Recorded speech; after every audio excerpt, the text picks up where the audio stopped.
welcome to the Curate Podcast, episode 15. We are here at the Ride Nature House. If you don't know what that is, you will know by the end of the episode. We're kind of like in this, if you're just listening, because we have people that just listen to the podcast because they're too busy to watch, whatever, they're Americans. But we're here at the Ride Nature House off of, is it 2nd Street? 2nd Street? It's in downtown Fort Myers.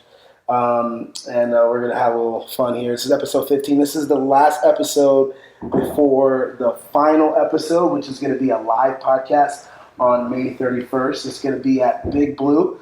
Good friends over there. It's going to be at a brewery. We're going to have a live audience. We're going to have like 7 different panel guests. It's going to be pretty cool. It's going to be a city council member, business owner, attorney. We have artists. We're going to have like a very different. It's gonna be like 7 people on stage. We're gonna have live Q&A. It's gonna be Matt Walden's gonna be playing music before. It's gonna be a good time. So if you are listening, we would love for you to come out. You can get a ticket off of Eventbrite. If you go to the Curate Facebook, you can check that out. Also, this podcast, episode 15, sponsored by our good friends at Narrative Coffee. They provided the coffee for all the episodes for the season 1. So thank you guys from Narrative Coffee. Thank you, Wicked Dolphin, for sponsoring us. It's a great distillery in Cape Coral. And thank you to Millennial Brewing Company as well for sponsoring this whole season. They've been like good friends of ours. Have you guys? Millennial's like right there, right? Mm-hmm. Millennial's like right down the street. Pretty cool guys. So thank you guys for all your support and help. It's been. I'm just going to kind of recap on the season real quick. The season 1's been really cool. We just started off. Do you guys listen to podcasts? Do you guys listen to sometimes? Podcasts are those long interviews. But we decided that we wanted to kind of set out and highlight people like you guys who are doing really cool things. And so it's just like, it was a big learning experience. We've had like multiple different videographers. So shout out to who started off with us. Mallory, Dan Ferris. Who else helped? Not Josh Comer. He did that. Josh Comer. Someone else helped. We had a bunch of videographers. Shout out to Gus for helping us with the editing. He's edited almost every single episode, so thank you to him. Thank you to Evan and Melissa. They're our co-hosts. So just wanted to shout some thank yous out to people because wouldn't be here without y'all. So. And thanks to all the listeners that have been listening. Seriously, I really appreciate you guys. So we're here. You can probably hear like all the cars going. We're literally like right off of Fowler and 2nd Street. Is it really busy? Like you get a lot of walk-ins here? Not a lot of people walking around, but fair amount. Yeah, it's like it's like the perfect spot. I remember when I drove by like maybe last year or something. And I was like, what is this? It looked like I don't even know, like a castle or something. Like, what is going on? And then someone told me what it was. So I'll kind of go around and introduce you guys. To my left, right here, who we got? What's your name, man? Yeah, Chris McNamara from North Carolina. I just moved down to Fort Myers a month ago to be with Ride Nature. I'm married and have 2 kids. You're having a baby like right now? Maybe. My wife may call during this fall. So you have 2 kids and you're about to have another one? Well, I have a kid and a half right now. I have a kid and... What? Yeah, I have a kid and the other one's on the way. So it's in half. It hasn't fully grown. I'm just saying I have 2 because it's easier. That's good this year. But that's a lie. Mm-hmm. Okay, cool, man. So how did you just real quick, how did you get involved with Ride Nature and all that? Yeah, so three years ago, I moved down to Southwest Florida in Naples area when Ride Nature was based out of Naples, and I did an internship with Ride Nature. And then me and my wife got married. We moved back to North Carolina, and then we just felt God calling us back to Southwest Florida to be invested with the ministry and just continue using the gifts that God gave me to advance the gospel. So we just moved back down here, like I said, a month ago. So Good, dude. Yeah. Cool. We'll come back to you and talk a little bit more Yeah. about your story because you have a lot of tattoos, and people with a lot of tattoos have like really cool stories. Unless you're a phony and you just have cool tattoos. So we'll go to over to you. What's your name? I'm Sabrina. Sabrina Mandiaki. I've been working with Right Nature since January, but I've been volunteering for a little bit before that. But I've been in Fort Myers for 5 years. I went to Florida School of Discipleship for 3 years, so Cool. kind of stuck around and hung out with Right Nature for the time after. So That's dope. Where Florida School of Discipleship? Where is that located? it's at a First Assembly, so it's Oh yeah. Okay, so what's the guy with the glasses? What's his name? Chris Wheeler. Yeah, was he your teacher? No. He's the most recent director, but mine was the director before. Oh, So, cool. Shouts out to First Assembly. I know a bunch of people there. Yeah. I think I know them, but I don't even know It's pretty cool. who I think I am. I know people there. Yeah. Oh, cool. And then we got to my right. My name is Ethan Lagerquist. I'm the Director of Operations here with Right Nature. My wife and I moved to Florida 2 years ago. From where are you from? Originally grew up in Kansas. We met in Missouri. Oh, tornadoes everywhere. Huh? Oh, yeah. All the time. In the backyard. Oh my God! Is that like the number one thing people say about like? Yeah. Have you seen it? Have you seen them? Yeah. Never seen them in person. Really? Yeah. Just the aftermath. Oh man. Yeah, no. Sorry to hear that, bro. Yeah, wow. You got real deep. Yeah, real we got quick. real deep, real quick. If you would like to donate, Yeah. please dial 1-800 Right Nature. Yeah, there you go. Hey, I'll do Is it. that an actual number? It should be. We will make it now if people are actually starting I'm calling. gonna buy it and then I'm gonna have people. Okay.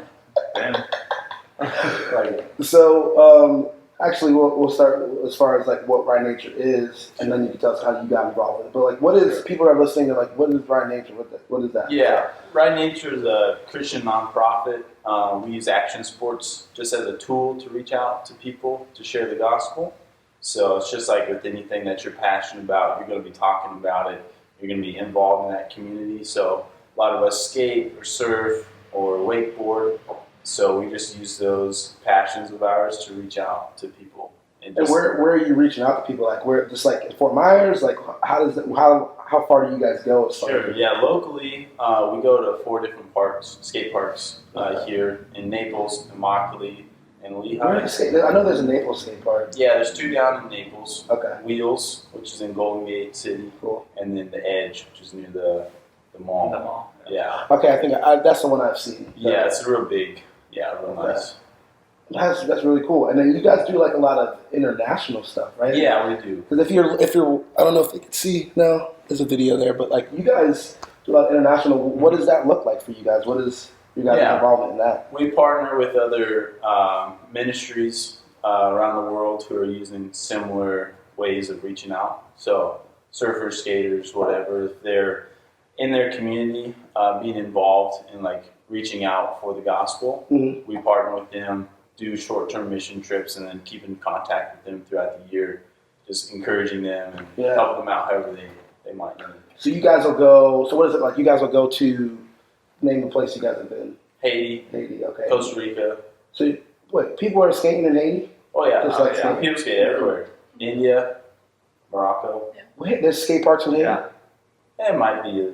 I mean, sketchy ones. Yeah. It's just cool to see. That's crazy. I can't even imagine like a bunch of Haitians. Yeah, it's cool to see what that a skateboard or a surfboard or a wakeboard can do. Like it can literally bridge the gap between language barriers. Mhm. Yeah, ethnicity. Is that how you say it?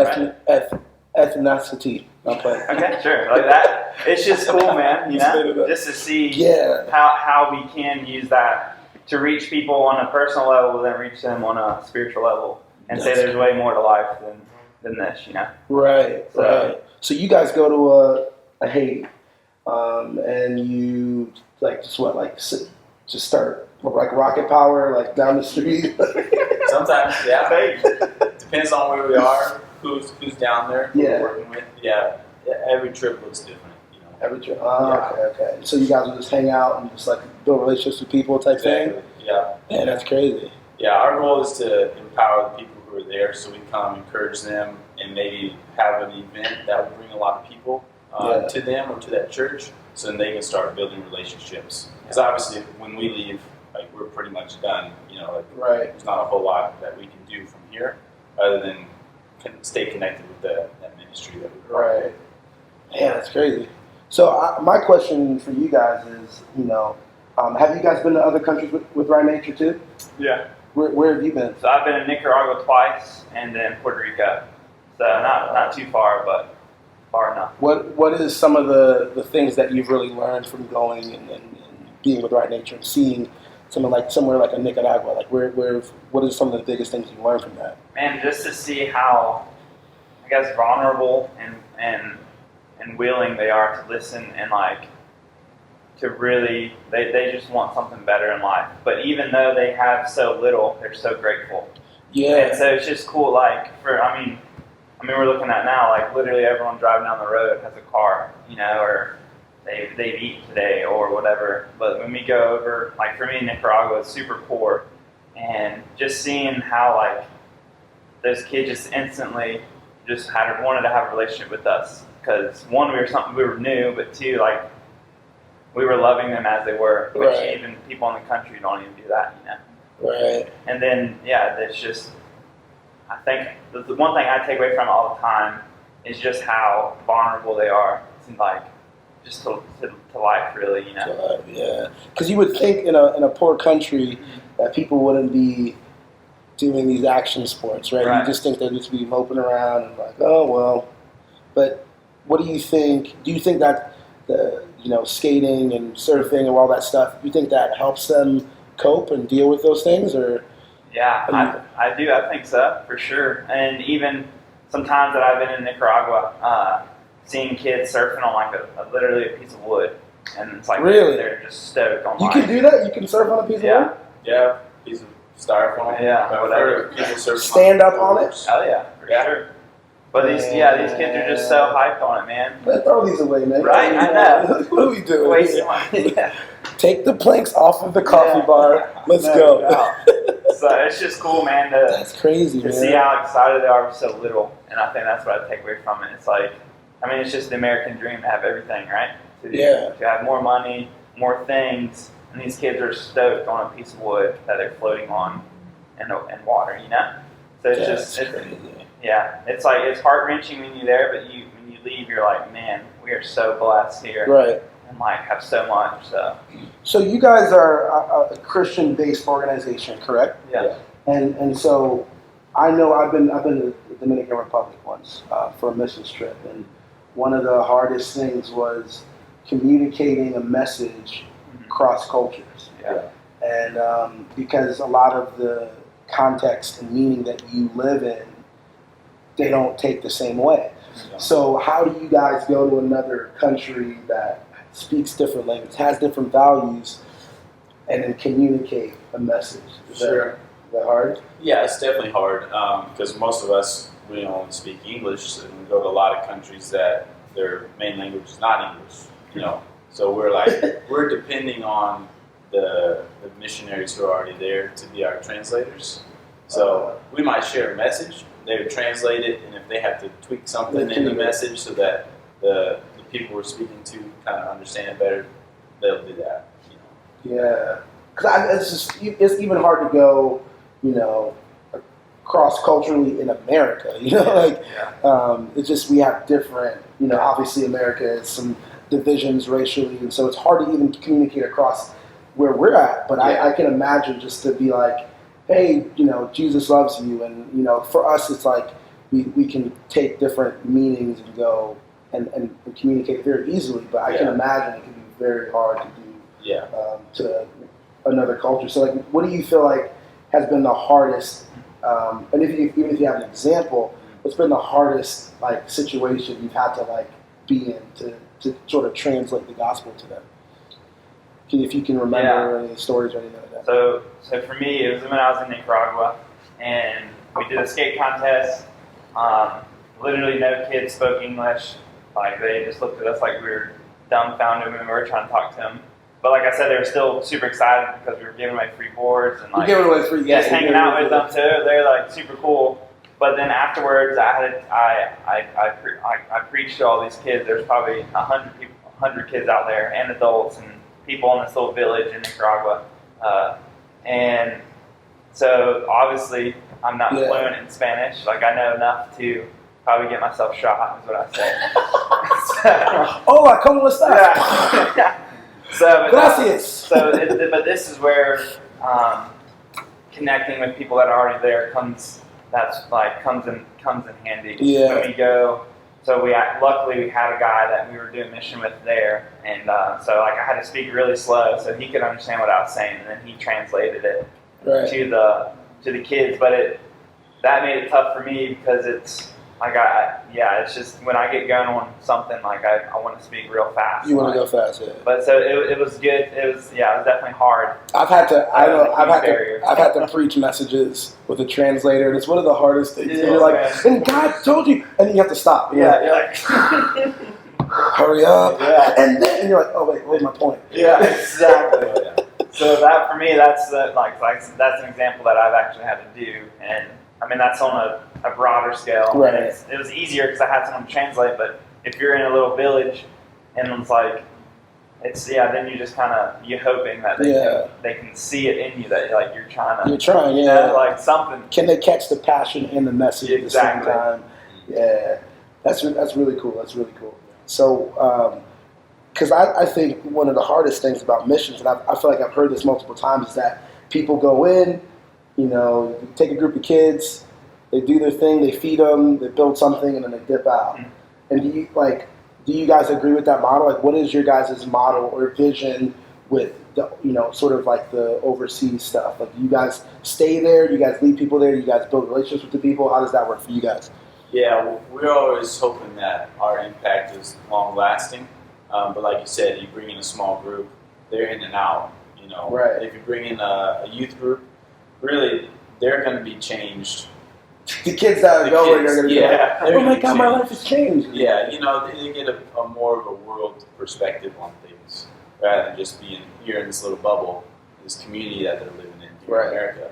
But yeah, like we said, if we're partnering with people down there, we continue those relationships and are coming back to them throughout the year. Coming back and not just sending more teams. Yeah. So we don't just want to go hold this big event, get out, and that's it. Right. We want there to be something that's going to last. So that's cool, man. Yeah.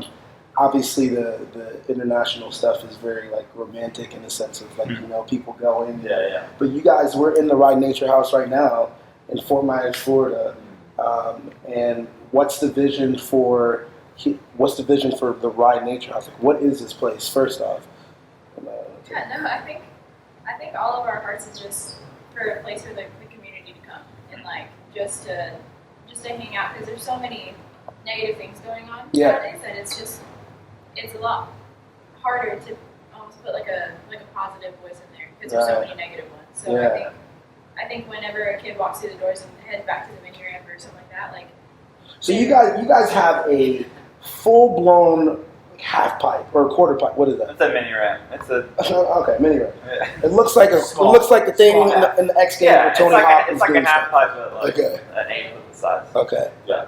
And it's like back there. I mean, and so kids come here to skate. Yeah. That's crazy. Yeah. Because they closed down the skate park, and do you guys get a lot of those overflow of kids from the skate park? Pretty much all of them are from either Fort Myers or Cape Coral area. Yeah. That's perfect timing for you guys. Yeah, definitely. Because I know a lot of people were really mad. There was, growing up in Fort Myers, there was a skate shop called Be It Brotherhood. Yeah. Have you heard of Brotherhood? It's it was like a staple of Fort Myers with, I think, Brett. Was it Brett? But I know that's that's where a lot of us hung out, outside the skate shop. And, and so this is like a dream come true for my childhood, because we're right now, if you could see what does this kind of play at? Is this like a coffee shop? Yeah, this section here is like the coffee lounge area with obviously merch and stuff for sale. But back down that hallway right behind me is the skate shop. And so we have skate videos going. We have Xbox out there that the kids can play Skate 3 on. This is awesome. Hang out and then go skate. It's so chill in here, man. It looks really nice. Who, like, because you guys had a house like this in Naples, or no? Not quite. No, we were just renting out. You were renting. Okay. Yeah, we were in a church, like a classroom that they let us use. So it was nothing like this. It was really just an office. Yeah. How did you guys get this place? Like, what was the process of getting this place? What's up, bro? How you doing? Good, man. How are you? Good, man. So what was the process of getting this whole thing? A lot of praying, a lot of searching. Yeah, we wanted to be down in Naples because that's where we started, but just everything was too expensive. This is so foreign for it to be. Like this, like it feels like it doesn't belong. And like it. So did it give you like did you have to outbid someone for this real estate? No, I mean we're renting it. You're renting. Yeah, it was just the owners looking for a business to come and open up shop. And this area isn't it called like Uptown, or is this Uptown yet, or is it still downtown? Just outside. Because I heard that they were gonna. Yeah, they're like in the I don't process know, outside downtown. I don't know. of rezoning everything. Because I heard that they were gonna try to like redevelop. Yeah. Yeah, they are. Do you know like what their plan is for that at all? Or Yeah. it's just like Make it more money than it already is. yeah, because I know they're trying to like extend downtown, and that would definitely be good for you guys. Yeah. So you have people that live upstairs, correct? Yeah. Staff and intern for the program. Yeah, the single guys. It's like the real world, right? Yeah. Yeah. MTV. Some people listening have no idea what I'm talking about. Yeah. It's too old school for that. Wait, how old are you? 23. 23, Sabrina? 23. 23. 29. I thought it's all 23. That would have been weird. Like we only have 23-year-olds. Yeah. That's hilarious. So, what is your guys' role? I know you're the coordinator or Director director of operations. What do you do here, man? So I am shop manager and also The shot. the shop Oh, manager. I give coffee shots out to Yeah. people. Yeah, I'm a shop manager, so I oversee the things that go on here in the shop, obviously, and then I also I have a hand in the local outreach that we do. Cool. And so the shop, you guys sell all these like all the things behind me. Is that like only Right Nature stuff, or you guys are like? No, there's other companies that we, I guess, agree with. I guess is a good word to say that like have that support us too, Right. like hooking us up on price. Yeah, how do you guys get your support? You guys for like financial support? yeah, like how do you guys all? Or to like bugging people.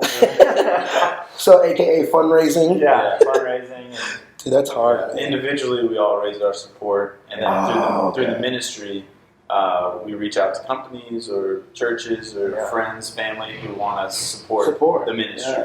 Yeah, so that's awesome. That's probably one of the hardest. That's hard, man. It's hard to do. yeah. for sure. And then obviously the goal of this shop is to hopefully let us be a self-sustaining ministry, to where the money that we bring in here, we can really focus on using it to go outward into local outreach and international outreach. So Okay. So Sabrina, what's your role here? I'm the one that finds people to bug. Yeah. So just connecting the community to Right Nature and vice versa and stuff. So doing that and just connecting churches and all that stuff, letting people know what we do and like kind of our goal of like what we see this place as being. Right. And then also just organizing events for the shop, so like concerts and like open mics and things like that. So what is so you mentioned like the open mic and concerts. Like what is not only the vision, but what do you guys see this place like really being like in the perfect world? Like what does the Right Nature House do for the community? I think it's kind of like a catch-all almost, just a place where people can kind of just come and just hang out and just chill, you know. So we had one concert already this past week, and it was pretty good. But just doing more of that, just letting people come in and do what they love and just hanging out. You guys have free Wi-Fi here? Oh yeah. That's it. It's Yeah, lit. that's it. Done deal. So you guys do like a Friday night barbecue. Yeah. It's that look. I'm gonna try to make it to one of them, but I mean the way it looks out there, and I could just tell like doing a barbecue out there would be sick. Yeah. So who do you have come to those things? It ranges. I mean, a bunch of kids come, like usually skate the main ramp. So I mean, they come to skate the mini ramp anyway because they're here every day. But then they hang out and eat some food, and then we have people from local churches, just businesses that just heard about it, or even like our dream for this place is to see all people come in here and be radically changed by the gospel, and just a sense that either if they've never heard of Jesus, or this is new, or if they need like a new view on who Jesus is, whatever. Like we hope that we can be that. So even it's open. Like we hope homeless people come to these things. That we hope the richest people in Fort Myers come. We hope that middle class people. And that's for the shop. That's for barbecue nights. That's for music nights. Whatever the case is. What is your guys'? I don't want to say strategy because it makes it seem very robotic. But how do you organically, relationally communicate the gospel to people to where they're not scared off? Because I've been here once, another time, and then people were just walking in and they felt like it was like their home. How do you guys build that up? Because it's very hard to, just from experience, I'm sure everyone in America knows like the Westboro Baptist people who are screaming at you. How do you guys keep that balance between letting people be themselves and communicating the gospel? Yeah, well, with this space, as Chris said, we want to just be a place where people can feel comfortable and come to. So if we start building a relationship with someone, we just kind of let them open up. And a lot of times people just want to be heard. So that's what we're here for, There's people working in the shop, and we're not super busy all the time, so we have an ear to just sit down and just hear these people out, and then we're able to share our testimonies, share what God's been doing in our lives. So you never know if you're going to get another opportunity to share the gospel with someone, but you're fearful of like being too hard or up front and pushing them away. But we want to share the truth in love, So we don't want to compromise on the gospel, but we're also mindful of how we present it.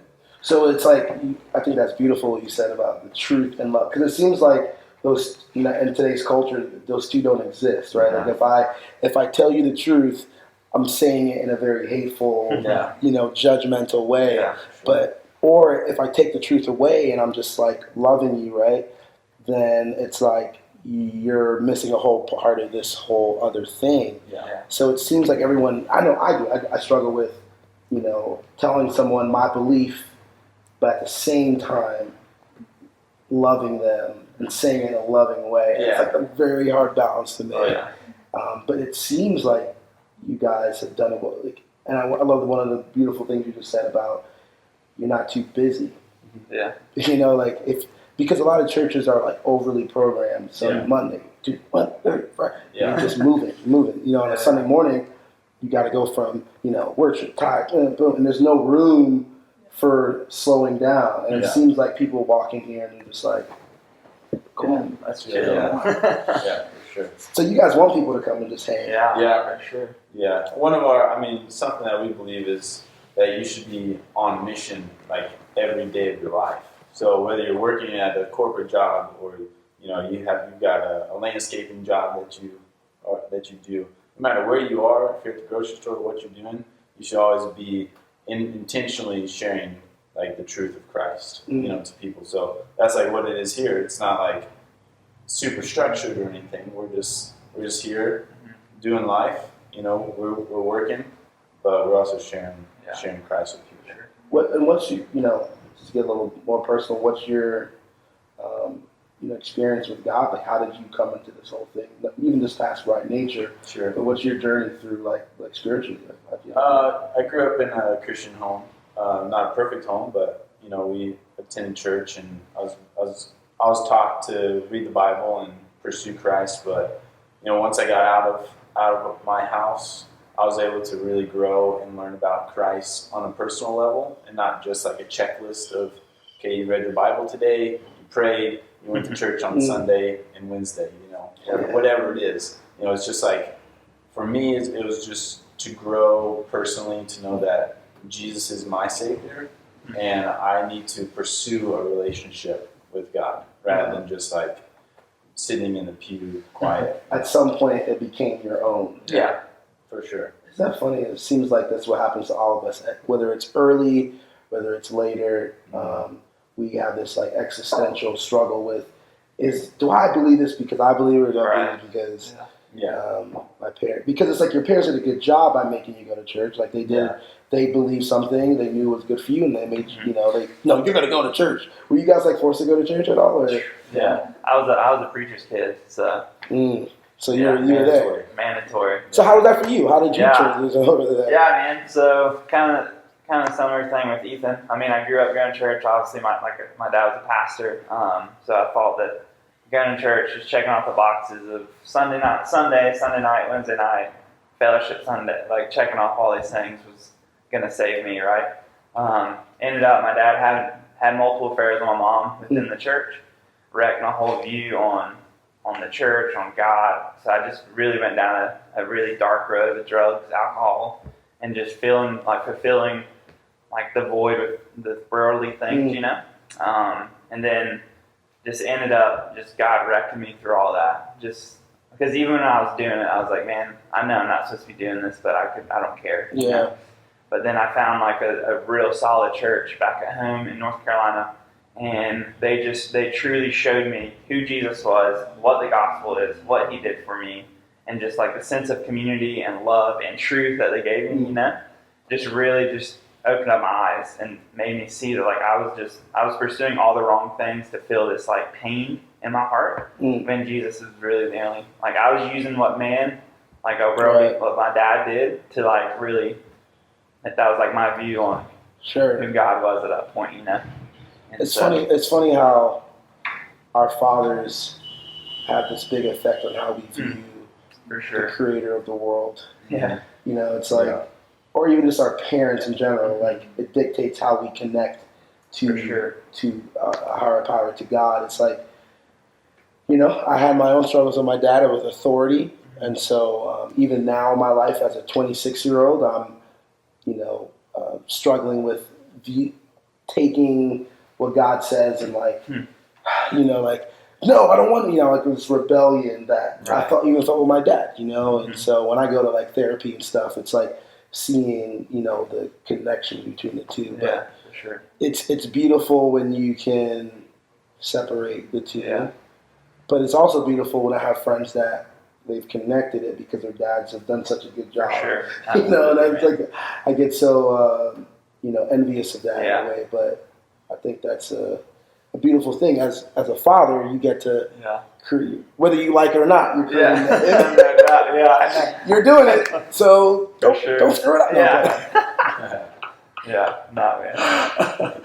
How about you, Sabrina? What's your journey in this whole thing? Mine's kind of a little bit opposite. My parents, they never really went to church, though. My family never really did. And then one day I decided, I was like, I'm gonna do it. So I wait. I'm gonna do it. Like, how did you get from 0 to 100? Like, one of my friends like invited me, and I was like, sure, free food. And so there it is. And so I went to church with her, and then I like got home, and I was like, we're all going. I was like, it's done. And so brought my whole family to church. I was in like 4th grade. You were in 4th grade? And so, and then kind of growing up, and so ever since then, ever since I was a kid, I was always like the weirdo of the family. So everyone's still are probably. Yeah, probably. I actually am, but it's alright. And so I don't know, just like growing up and just knowing that like I was different was just a struggle in general, just like not always fitting in with like all the groups that I was like trying to fit in with. So kind of hid myself and like kind of like fell back a lot, but. I don't know, it's just over time I just started to be okay with it, and I was like, you know, it's fine, it's whatever, like I am who I am, and I am who like God made me, and that's okay. And so, yeah, but now my family and me are good, and some of my family doesn't really go to church anymore, but it's, you know, it's good, and I know that like eventually God will redeem it, and it's all good. Yeah, absolutely. It's like we're all, you know, on our own journey, because you know, you could measure someone's journey with God for where they're at now, but we don't know the full story yet. You know, because you know, for me, I grew up in church as well, and all I've ever wanted to do is be a pastor, and I was, and I still consider myself a pastor, but I'm not, you know, vocationally working as a pastor, right? And so But in that transition out of being a pastor vocationally, there was a lot of faith questions and things that I started asking for the first time because I didn't have a group of people that was depending on my own faith, at least from what I thought. And so, as you know, in the place where I'm at now, it's like my journey looks a little bit different. Where I have more, it might be a little bit more gray, and in that gray area is very scary. At least for me, because my view of the Bible and God was always very black and white. And there was no room for doubt. There was no room for mystery. But it seems like if God's a relational God, there has to be room for mystery. Because I feel like any relationship you're in, there's like your wife. You don't know what she's thinking. There's like, especially when you're falling in love with her, there's like, God, there's all kinds of things you don't know. And so for me, I think I've learned to embrace because I felt like it was like, if I have these doubts, if I have these fears, if I have this, problems with God, then I'm not a Christian. It was like in or out, and I think I've had some people. Do you guys know Joey Jennings? Have you guys met him? He moved away, but he used to live here. He moved away. You don't know, but he's one of those people that allows me to have I guess he allows me to be in the place I'm at with mystery and still able to connect with Jesus, even though I might have questions. I think, do you guys have people here who are kind of in the middle? What are some of the stories that you've seen with people in their faith, whether they're non-Christians, cynical Christians, in between? Yeah. We got a lot of people coming in here. So what are some of the stories that you've seen, or some of the examples of just God doing stuff in people's lives? If you haven't, putting you on the spot. There's a lot of coffee grinds in here. Yeah. I'm like, you have to let them sit, and then you have to. Still figuring that out. No, That's cold. Yeah, our filters are too small. Anyway. What's up, bro? How you doing, man? This is Brandon, right? Jordan. I can go with Brandon. Yeah. You go by Brandon? No, I'll go with Brandon. I'm cool with So, I think a lot of people come that we get to meet. They're at different stages in their life, different stages with pursuing the Lord, or just wanting to know about the Lord, or not wanting to know about the Lord. But we get a lot of people who are searching, for something, Right. and we know that truth of what is it that we're missing in our lives if we're not living for the Lord. It's a relationship with Christ, So we get to just share with people who are searching that this life isn't everything. This life is just temporary, and that the Lord is eternal, and that's our life. This is just temporary, Right. And we'll be with the Lord forever. Once this world is finished. But to get people who come in and they're living in a hard place, they're going through hard times. We've had a lot of people who have gone through struggles with substance abuse and just all kinds of things where they're just denying the Lord and just living for themselves and living in the world. But then the Lord works in their heart in a crazy way and just changes them. We've got a guy here who works with the ministry. That's his story. He grew up with a Christian family, but he just turned away and started living for the world and just fell away from Christ. And then the Lord just changed his heart, which is what we pray for people. Sure. That the Lord just opens their heart to Him, to receive Him, and that's our prayer for people who walk in here. Just that the Lord is already working in their lives, and we can just be vessels to share His truth. That's what's up. That is what's up. So, on a little lighter note, you guys skate? Do you guys surf and stuff? Yeah. Yeah. So do you? I can longboard. That's about it. Wow. But you don't have to be a skater or surfer to be. You don't have to be with Ride Nature. Yeah. Mission trips, you don't have to. Whatever. Any involvement, it's not a. Do you guys have Tony Hawk Pro Skater? We do actually. On next spot. Bruh. Yeah. Bruh. Underground too, bro. Bruh. Yeah. No, I need that. I need that N64. Oh. Oh. I would hit that. We don't have that. Hit the Christ there on them. Yeah. What? Yo, I used to when I get that special bar up. Just Wait, who's the one that did the Christ there? Who's his name? Christian Hosoi? Who is it? Christian Hosoi? I don't know. Whatever move that was in the game. But Oh, in the game. the- No, not. oh, I'm talking about. I don't talk about real life when it comes to stuff Okay. like that. How I started skating was playing Tony Hawk Pro Skater, Nice. and then I was like, let me go try to live this out. Yeah. It's like you play like Mortal Kombat, and now you want to go fight your brother. You know, Yeah. you play like wrestling, and you want That's true. to. Do you guys work with any like pro people? Yeah.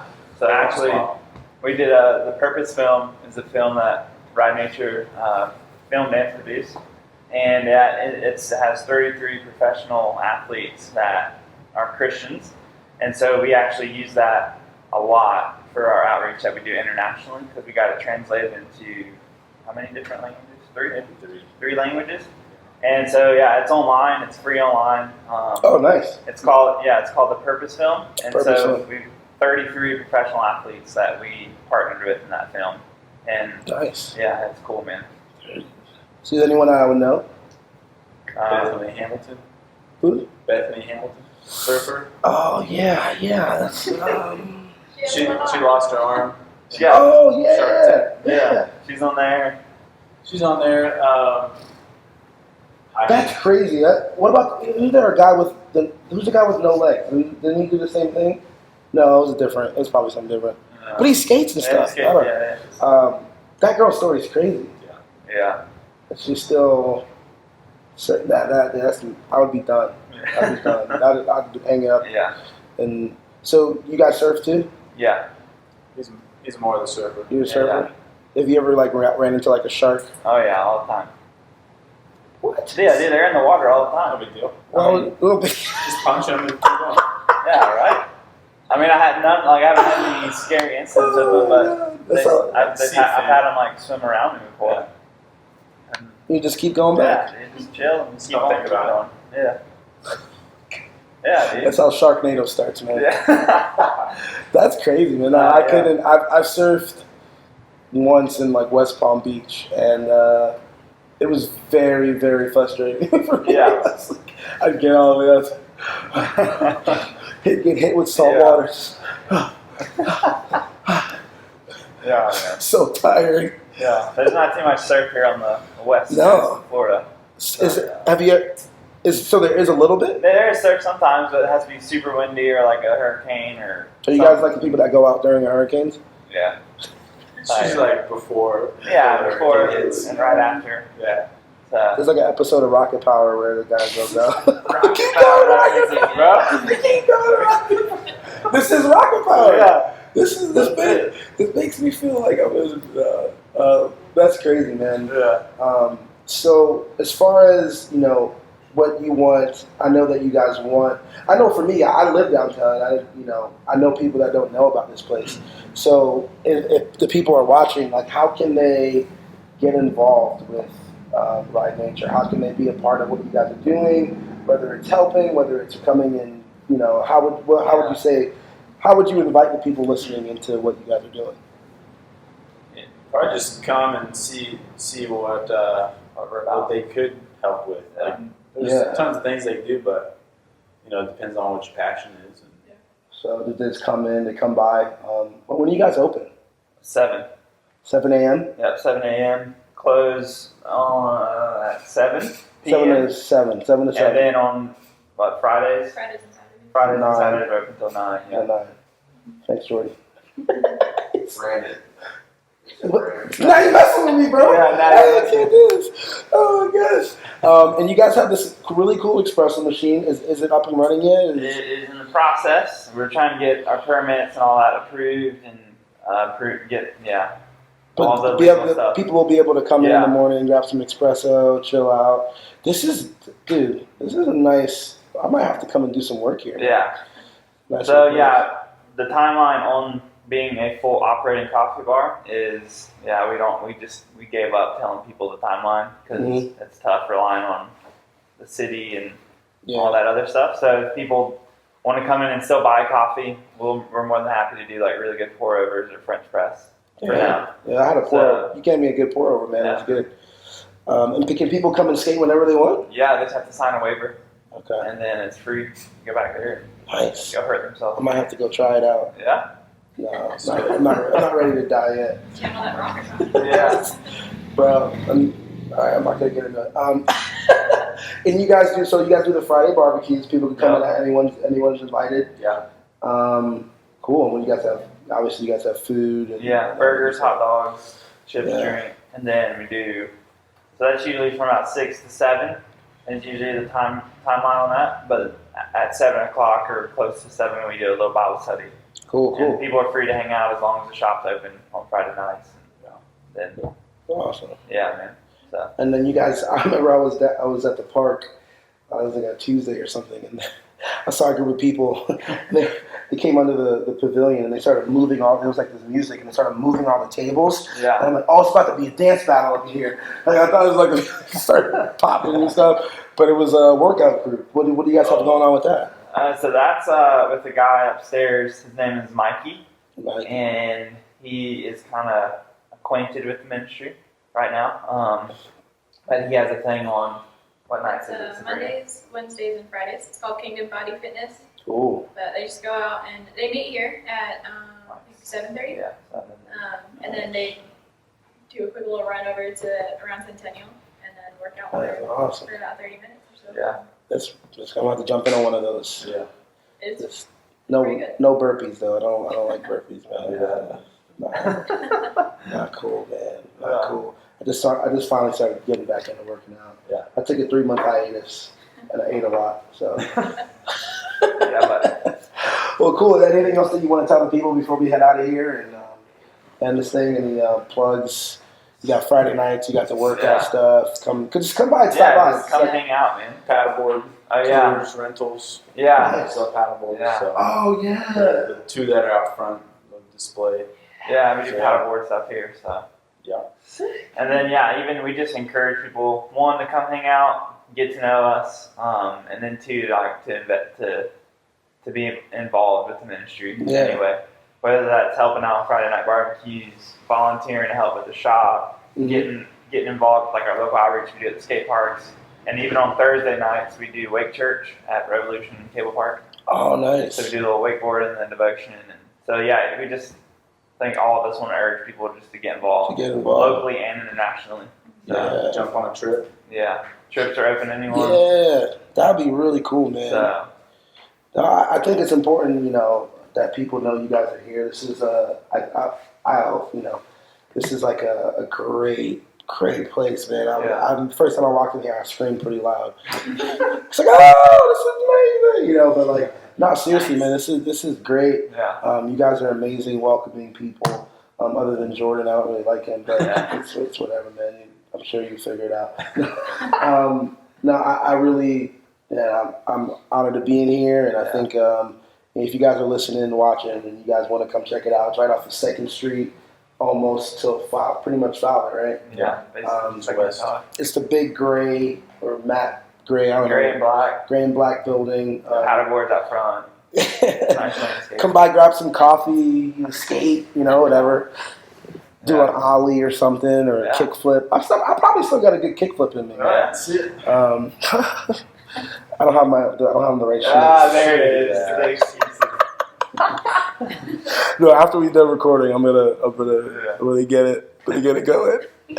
No, but thank you guys for allowing. This is the 15th episode. Thank you guys. This is the last one before the finale, so this is special. Yeah. You guys are all special people. Man. You matter. Yeah. All lives matter. Yeah, for sure. There you go, dude. Hey. Well, guys, thank you guys for listening. If you've been listening all season, thank you. I appreciate the support. We're gonna do a finale and then be back in the fall for season 2. And you could binge watch. It's on Netflix. Yes, that'd be official. That'll be official. All right. I'm gonna try to work something out. No, but thank you guys for listening. Thank you guys for watching. Try to subscribe, stay up. We're gonna do some recap videos during the summer and stuff like that. So, Ride Nature, thank you guys. Appreciate you guys. And peace out. Peace. So you gotta say some sort of bye. Bye. All right.